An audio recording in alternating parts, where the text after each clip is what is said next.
Hello এই কদর সুরা তুই কে আসছ রে? হ্যাঁ ভাই আমি তো আছি সিঙ্গাপুর মিটিং ও। হাই বেটা বেটা 2 লাখ টাকা দেবের কুটোর মধ্যে তুমি চা ফেলিয়ে দিচ্ছ, যাও দিকে যাও। চা খাইতে যে 5টা লাগে ওই 5টাই তো তোর পকেটে নাই। আরে আস্তে কো হুইনে আরবো ভাই কোন।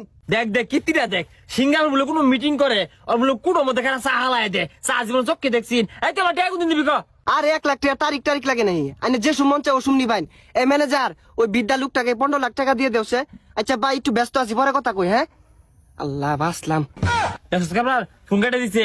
এই কান পাসা আমি কি তোর সিঙ্গাপুর মিটিং আইবাম নাকি তুই টাইম দে কি রে কি বইরা ফোন কাটছ চিকান শোনা গাতাছে কিরে মোবাইলের আবার কি হইলো? কল কাটটা দিলাম এলা কথাই কইতাছে, এই যে টিভি মেরে অফ করে দিলাম ওনার কইতো না। আরে মোবাইলের কিছু হইছে না তোর জীবনে 12টা বাজে হেলে আজকে মোবাইল বন্ধ হইলে না বন্ধ হইব মনে হচ্ছে উঠাই দে কিরে মোবাইলের আবার কি হইলো? বদ ধরতেছি এলা কথাই কইতাছে। Bye bye bye bye bye bye. তুই শুট কুট পিন দে এই ইট কলা দেছস কে ইট কলাটা কিনছস না ভাই কথা না আগে সিঙ্গাপুর থেকে আইলাম, এই ইট কলাটা কিনার চাইতাছি কি কোন কিনতাম।